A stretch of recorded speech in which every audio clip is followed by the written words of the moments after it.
Assalamualaikum warahmatullahi wabarakatuh. How are you dear students? Hope you all will be safe and fine at your home. Dear for class, let's start our today's lecture. So open your books. बेटा हमने हमारा unit number 8 start किया था heat. इसमें हमने temperature और heat के बारे में कुछ जाना, लेकिन उससे पहले हमने कहा कि हम ये जान लेते हैं कि मैटर क्या होता है और उस पर कैसे हीट जो है वो असरअंदाज होती है।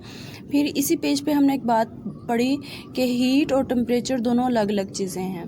फिर हमने नेक्स्ट लेक्चर में देखा कि कैसे अलग अलग चीज़ें हैं, तो उसमें हमने सिर्फ टेम्परेचर की डेफिनेशन पढ़ी थी।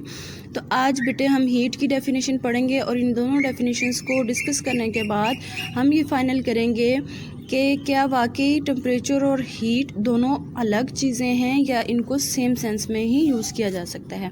तो बेटा आज हम हीट स्टार्ट करते हैं। Heat as you know now have a good understanding of what temperature is। जैसा कि अब हमें पता चल गया है कल की रीडिंग के बाद कि टेम्परेचर क्या है। हमने पढ़ा था कि टेम्परेचर जो है किसी भी पार्टिकल, किसी भी मादे या उसके ज़र्रे की एवरेज एनर्जी की पैमाइश है। ठीक है, temperature is the measure of the average energy of particles. ठीक है बेटा, अब हम पढ़ेंगे let us now discuss what heat is. अब हम क्या डिस्कस करेंगे कि अब हम देखेंगे कि टेम्परेचर की डेफिनेशन के बाद हीट की क्या definition. The heat an object contains is the total amount of thermal energy it has. हमने कहा था कि टेम्परेचर जो है एवरेज एनर्जी की मेजरमेंट है, तो हीट क्या है? हीट वो थर्मल एनर्जी है जो कोई भी पार्टिकल, कोई भी ऑब्जेक्ट कंटेन करता है, उसके अंदर मौजूद होती है। किसी भी पार्टिकल या किसी भी ऑब्जेक्ट के अंदर मौजूद थर्मल एनर्जी की मिकदार को हीट कहते हैं। Heat is the transfer of और flow of thermal energy from a warmer object to a cooler object. Heat जो है वो गर्म ऑब्जेक्ट से, गर्म चीज़ से ठंडी चीज़ की तरफ थर्मल एनर्जी के फ्लो का नाम है। ठीक है, यानी कि जो हीट है वो किस तरफ को ट्रांसफ़र होती है कि गर्म से ठंडे की तरफ। अगर एक छोटा सा एक्सपेरिमेंट इसका हम यूँ भी कर सकते हैं कि अगर हम बॉइलिंग वाटर हो, एक छोटे से पैन में पानी लेकर बॉईल करने के लिए चूल्हे पे रख दें और उसके अंदर हम एक स्टील का, मेटल का चम्मच रख दें। ठीक है, पहले जब हम उसको रख के बाहर निकालेंगे तो उसका सिर्फ उतना हिस्सा गर्म होगा जो पानी के अंदर है। फिर हम उसको थोड़ी देर के लिए अगर रख देंगे तो क्या होगा, पहले वो हिस्सा गर्म होगा, फिर वो हीट जो है, वो थर्मल एनर्जी जो है वो ठंडे हिस्से की तरफ यानी उसके हैंडल की तरफ मूव होना शुरू हो जाएगी और आफ्टर सम टाइम पूरे का पूरा चम्मच इतना गर्म हो जाएगा कि वी कांट टच दैट। ठीक है बेटा, इस बात की समझ आई कि हीट इज़ द ट्रांसफ़र और flow of thermal energy from a warmer object to a cooler object. Thermal energy is the energy that comes from heat. अब हमें ये नहीं पता था कि थर्मल एनर्जी क्या है, तो यहाँ हमें ये पता चला कि थर्मल एनर्जी वो एनर्जी है जो हीट से हासिल होती है, किसी चीज़ को गर्म करने से हासिल होती है। A cup of hot tea has thermal energy in the form of movement of its particles। किसकी वजह से? हमने पीछे पढ़ा था कि जब हीट को बढ़ाते हैं तो किसी भी ऑब्जेक्ट के पार्टिकल्स, मैटर के पार्टिकल्स की मूवमेंट तेज़ हो जाती है। तो इस मूवमेंट की वजह से जो है वो थर्मल एनर्जी क्रिएट होती है। Some of this energy is transfer to the particles in the cold milk that you add to make the tea cooler. ठीक है, पहले हम कहवा बनाते हैं तो वो शदीद गर्म होता है, फिर जब हम उसके अंदर ठंडा दूध डालते हैं, ठंडा वो थोड़ा सा ठंडा होता है ना, वो उस कहवे की निस्बत कम गर्म होता है, तो वो क्या होता है कि उसको डालते ही सारी चाय इक्वली गर्म हो जाती है, वो जो दूध डाला था वो भी गर्म हो जाता है। तो ये क्या है कि ट्रांसफ़र और flow of thermal energy from warmer to cooler. अब हमें ये समझ में आया कि टेम्परेचर तो एवरेज एनर्जी की मेजरमेंट का नाम है, जबकि हीट वो एनर्जी है जो किसी मैटर के अंदर मौजूद होती है, यानी कि एक्चुअल जो चीज़ है थर्मल एनर्जी उसको कहेंगे हीट, और उसकी मेजरमेंट को कि कितनी हीट है, कितनी मौजूद है थर्मल एनर्जी, उस मेजरमेंट को कहेंगे टेम्परेचर। तो हमें ये चीज़ बिल्कुल क्लियर हो गई कि टेम्परेचर और हीट दोनों अलग अलग चीज़ें हैं। ठीक है बेटा, कल हम इसे आगे डिस्कस करेंगे। तब तक के लिए फ़ी अमानिल्लाह। Allah bless you. Have a nice and safe day.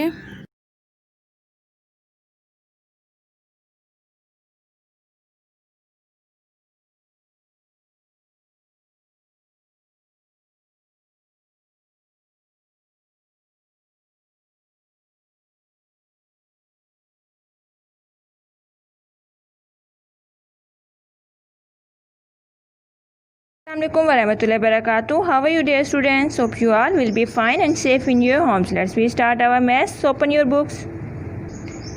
Dear students, कल आप लोगों ने पेज नंबर 70 का क्वेश्चन नंबर 5 सॉल्व किया था. आज हम लोगों ने पेज नंबर 70 का क्वेश्चन नंबर 6 सॉल्व करना है. उम्मीद है कि क्वेश्चन नंबर 5 के जो बाकी पार्ट्स रह गए थे आपने इन्हें होमवर्क में सॉल्व कर लिया होगा और इंशाल्लाह मैंने बहुत जल्द इन्हें चेक भी करना है. ठीक है बेटा, आज हमने करना है क्वेश्चन नंबर 6. क्वेश्चन नंबर 6 से subtract the following giving your answer in its lowest term. हमारे पास ये क्वेश्चन दिया गया है, हमने इसे क्या करना है, माइनस करना है. फ्रैक्शन फॉर्म में है और सबसे छोटे से छोटा यानी लोएस्ट टर्म में इसका हमने आंसर निकालना है. ठीक है बेटा, first of all manage your page manage करने के लिए आपने डे और डेट राइट करनी है. What is day today? Day is Wednesday. आपने इस साइड पे वेडनेसडे राइट करना है और आपने दूसरी साइड पे डेट राइट करनी है 24 जून 2020. Page number 70 question number 6. Question number 6 है subtract the following giving your answer in its lowest term. ठीक है, आपने इसे सब्ट्रैक्ट करना है और आपने इसका आंसर लोएस्ट टर्म में निकालना है. ठीक है बेटा, हमारे पास ये क्वेश्चन दिया गया है 11/12 माइनस 2/3. हमारे पास नीचे डिनोमिनेटर में क्या है, 12 एंड 3. सबसे पहले हमने क्या करना है, इसमें डिनोमिनेटर को सेम करना है. ठीक है, डिनोमिनेटर को सेम करने के लिए हम क्या करते हैं, सबसे पहले हम एलसीएम लेते हैं. किसका एलसीएम लेंगे, नीचे वाली वैल्यू इसका 12 और 3 का. हम पहले इसका एलसीएम ले लेते हैं. यहाँ देखिए, ये हमने इसका एलसीएम लिया है. हमारे पास नीचे क्या था, 12 एंड 3. ठीक है, सबसे पहले हमने 3 पे किया. 3 के टेबल में 12 कहाँ पे आता है, 4 पे आता है. 3 4 ज़ा 12, 3 1 ज़ा 3. उसके बाद हमारे पास 4 है, 2 पे करेंगे, 2 2 ज़ा 4. फिर 2 पे करेंगे, 2 1 ज़ा 2. हमारे पास बाहर क्या कौन सी वैल्यूज़ आ गई, 3 2 एंड 2. आपने तीनों वैल्यूज़ को मल्टीप्लाई कर लेना है. 3 मल्टीप्लाई बाई 2 मल्टीप्लाई बाई 2. 3 2 ज़ा 6, 6 2 ज़ा 12. हमारे पास एलसीएम क्या आया है, 12. इसका मतलब है हमने यहाँ पे भी 12 बनाना है और यहाँ पे भी 12 बनाना है. तो आपने 12 को तो आपने मल्टीप्लाई करना नहीं है क्योंकि 12 हमारे पास मौजूद है. यहाँ पे हमारे पास 3 है. 3 को आपने 12 बनाना है तो 3 को आपने कौन से ऐसे नंबर से मल्टीप्लाई करना है कि 12 है. 3 का टेबल रीड आउट कर लें, उसमें देख लें कि 12 कहाँ पे आता है. 3 4 ज़ा 12 कहाँ पे आता है, 4 पे. यानी आपने यहाँ पे 4 पे से मल्टीप्लाई करना है और ये वैल्यू आपने वैसे के वैसे नीचे राइट कर लेनी है. क्योंकि 1 से हम मल्टीप्लाई करें तो वैल्यू को कोई फ़र्क नहीं पड़ता, सेम यही वैल्यू आएगी, इसलिए हम इसे नहीं मल्टीप्लाई करेंगे, वैसे के वैसे राइट कर देंगे.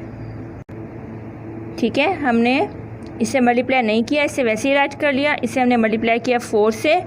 अब जिस नंबर से आपने नीचे मल्टीप्लाई करना है उसी नंबर से आपने ऊपर भी मल्टीप्लाई करना है. यानी 4 से हमने नीचे मल्टीप्लाई किया तो 4 से ही हम ऊपर मल्टीप्लाई करेंगे.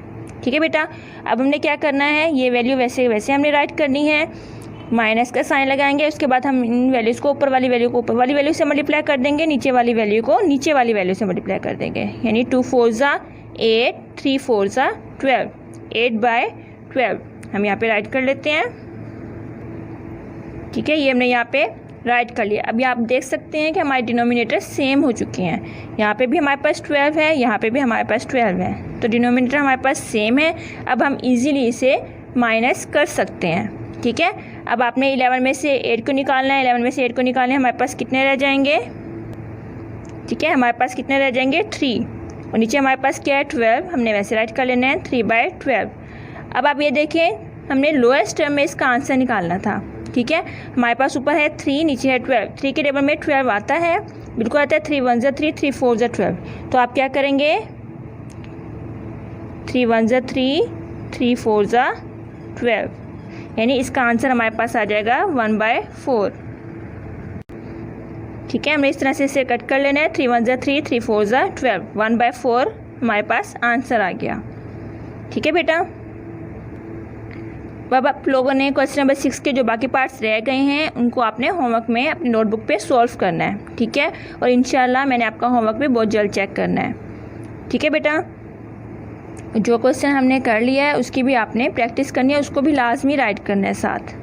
ठीक है, दुआओं में याद रखिएगा. टेक केयर, अल्लाह हाफिज़.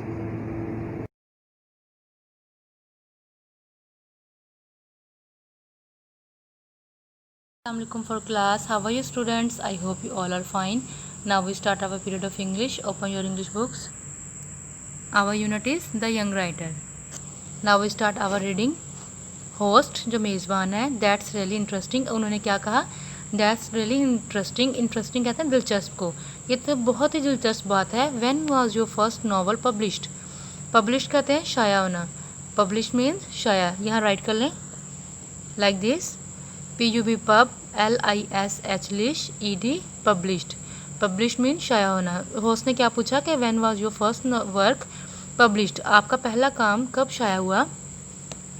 फैज़ान जो आंसर कर रहा है वो कह रहा है कि I wrote a number of short stories, कि मैंने बहुत सारी शॉर्ट स्टोरीज़ कहानियाँ लिखी हैं, एंड पोइम्स और नज़में लिखी हैं, कि मैंने छोटी छोटी कहानियाँ और बहुत सारी नज़में लिखी हैं, विच वर पब्लिश्ड, जो कि शाया हुई हैं in the Dawn magazine. Dawn magazine एक रिसाले का नाम है। जिस तरह आप बहुत सारे बच्चों ने, आपके स्कूल के जो बच्चे थे उन्होंने पार्टिसिपेट किया था हमारे स्कूल का जो मैगज़ीन जो बना था, और इसके अलावा हमारे जो न्यूज़पेपर पे भी हमारे बहुत सारे बच्चों ने पोइम्स राइट की थी और जो हम वहाँ पर पब्लिश हुई थी। तो इसी तरह फैज़ान की भी जो पोइम्स हैं, शॉर्ट स्टोरीज़ हैं, वो डॉन मैगज़ीन में पब्लिश हुई हैं। तो होस्ट अब क्या कह रहे हैं, host when was your first book howl, howl उसकी बुक का नेम है, पब्लिश्ड, वो कब शाया हुई, बुक जो उनकी हाउल है वो कब शाया हुई? फैज़ान कह रहा है कि इट वाज पब्लिश्ड इन 2014, वो 2014 में शाया हुई। When I was 8 years old, for class, कितनी कम उम्र में यानी 8 years में उसने अपनी एक बुक राइट की है। Very interesting. 2014 जब वो 8 साल का था 2014 में, तो उसने अपनी पहली बुक जो वो शाया की थी। होस्ट कह रहा है tell us something about your new novel. New novel जो उसका नया नावल है उसके बारे में वो कहने के tell us something about your new novel, अपने नया नावल के बारे में हमें बताएं, जो जिसका नाम है instrumental queens, INS ins, TRU tru, instru, MEN men, instrument, TAL instrumental, instrumental queens जो उनके नावल का नेम है, कह रहे हैं कि उसके बारे में हमें बताएं। ये जो रिसेंटली उन्होंने राइट किया था इंस्ट्रूमेंटल क्वींस, इनके बारे में होस्ट से पूछ रहे हैं फैज़ान। अब फैज़ान क्या आंसर कर रहे हैं अपने इंस्ट्रूमेंटल क्वींस के बारे में? वो आंसर कर रहे हैं कि this novel is the first of the first 5 successive, SUCCESS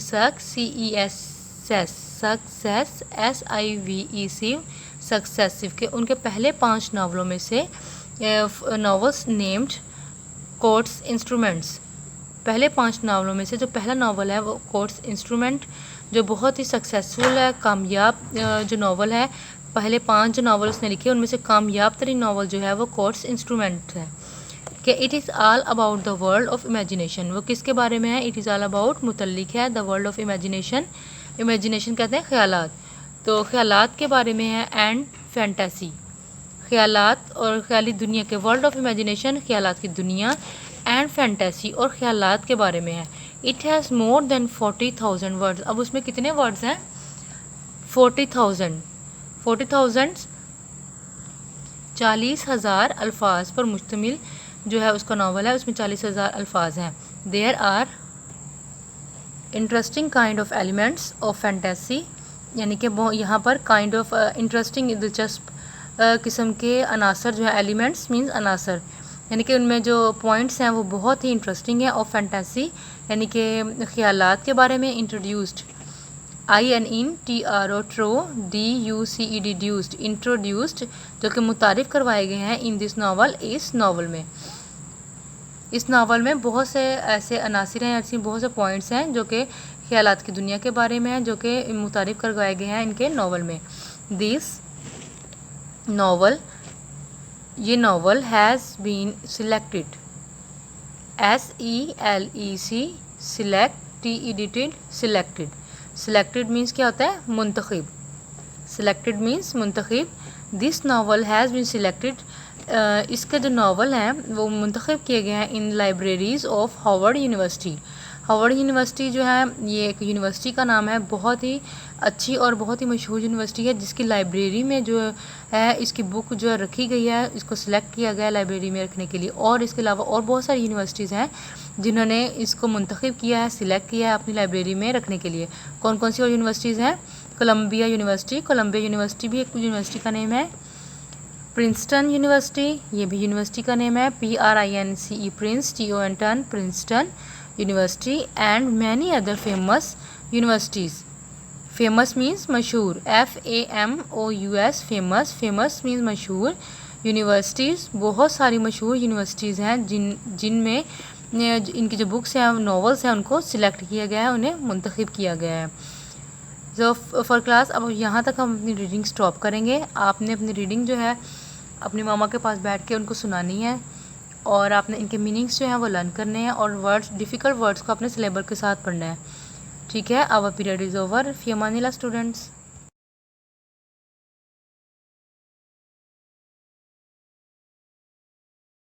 अस्सलाम वालेकुम for class, I hope you all are fine at home. मैं उम्मीद करती हूँ मेरे सब प्यारे बच्चे अपने घर में ठीक ठाक और खैरियत से होंगे। प्यारे बच्चों, चलें अब हम हमारा उर्दू का लेक्चर शुरू करते हैं। उसके लिए मेरे सब प्यारे बच्चे अपनी उर्दू की बुक ओपन करेंगे।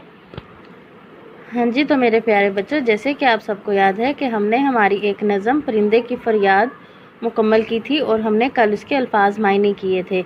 बेटा, आज हम उसका आगे का कॉपी वर्क स्टार्ट करते हैं। उसके लिए मेरे सब प्यारे बच्चे अपनी उर्दू की कॉपी ओपन करेंगे। शाबाश, जल्दी से ओपन करें अपनी नोटबुक। मेरे प्यारे बच्चों, अब हम हमारा कॉपी वर्क स्टार्ट करते हैं। कॉपी का वर्क शुरू करने से पहले मैं आप सबसे ये पूछना चाहूँगी कि प्यारे बच्चों, आप सबने अपना होमवर्क कंप्लीट किया है ना, जो आपको कल दिया था अल्फाज मायने का। तो मुझे पूरी उम्मीद है कि मेरे सब अच्छे बच्चों ने अपनी नोटबुक पे वो होमवर्क बहुत ही खूबसूरत राइटिंग में मुकम्मल किया होगा और उसके साथ ही मेरे सब प्यारे बच्चों ने जो है सबक के उन्वान के मुताबिक अपना टाइटल पेज भी बनाया होगा। ठीक है प्यारे बच्चों, अच्छे से काम करना है और अच्छे तरीके से सारा काम साथ साथ मुकम्मल करना है। ठीक है, चलें अब हम हमारा काम शुरू करते हैं। सबसे पहले हम तारीख़ लिखेंगे 24 जून 2020 और उसके बाद हम लिखेंगे दिन, और दिन क्या है हमारा, बुध। उसके बाद हम लिखेंगे नज़म और उससे नीचे से नज़म का नाम जो कि क्या है, परिंदे की फरियाद। उसके बाद हम लिखेंगे उन्वान, और उन्वान क्या है हमारा आज का, इमला के अल्फाज। चलिए बेटा, अब हम हमारे अल्फाज देख लेते हैं। सबसे पहला लफ्ज़ है हमारा ज़माना, ज़े मीम अलिफ मा नून है ना, ज़माना, ज़माना। अगला लफ्ज़ है बहारें, बे हे अलिफ हा रे ये नून गुन्ना, बहारें, बहारें। अगला लफ्ज़ है खुशी, ख़ेवाखू शीन छोटी एस ची, खुशी, खुशी। अगला लफ्ज़ है चोट, चेवा चो टे, चोट।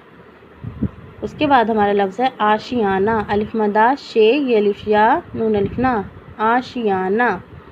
अगला लफ्ज़ है रिहाई, रे हे अलिफ हा हमज़ा छोटी ई, रिहाई। अगला हमारा लफ्ज़ है तर्स, ते रे सीन तर्स, तर्स। उसके बाद हमारा आखिरी लफ्ज़ है दुखड़ा, दाल खे रे अलिफड़ा, दुखड़ा।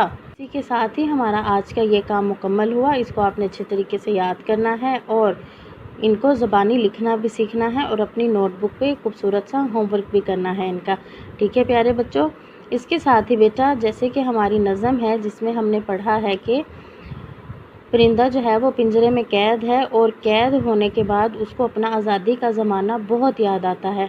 उसको बाहर में खिलते हुए फूल, उन पे गिरती हुई शबनम और बागों में चहचहाते हुए परिंदे जो कि उसके साथी हैं, जिनके साथ वो घूमा फिरा करता था, उसको वो सब बहुत याद आते हैं। उसको अपना घर बहुत याद आता है जिसमें वो अपनी मर्ज़ी से आता था और जाता था।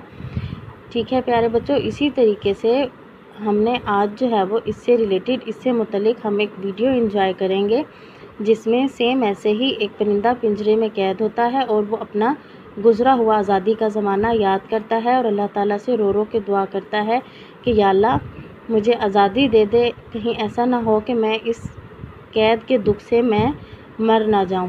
ठीक है प्यारे बच्चों, अपना ये काम अच्छे तरीके से करें और साथ में ये वीडियो भी एंजॉय करें। ठीक है बेटा।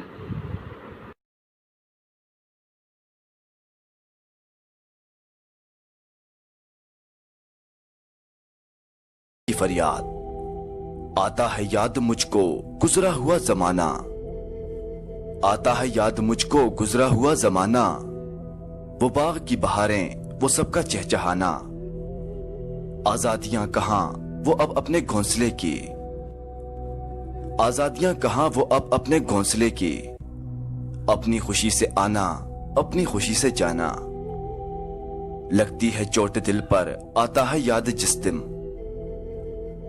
लगती है चोट दिल पर आता है याद जिस दम, शबनम के आंसुओं पर कलियों का मुस्कुराना, वो प्यारी प्यारी सूरत, वो कामनी सी मूरत, आबाद जिसके दम से था मेरा आशियाना। आती नहीं सदाएं उसकी मेरे कफस में, आती नहीं सदाएं उसकी मेरे कफस में, होती मेरी रहाई एक काश मेरे बस में। क्या बदनसीब हूं मैं घर को तरस रहा हूं, क्या बदनसीब हूं मैं घर को तरस रहा हूं। साथी तो हैं वहीं वतन में, मैं कैद में पड़ा हूं। आई बहार कलियां फूलों की हंस रही हैं, आई बहार कलियां फूलों की हंस रही हैं। मैं इस अंधेरे घर में किस्मत को रो रहा हूं। इस कैद का इलाही दुखड़ा किसे सुनाऊं, इस कैद का इलाही दुखड़ा किसे सुनाऊं। डर है यहीं कफस में मैं गम से मर न जाऊं।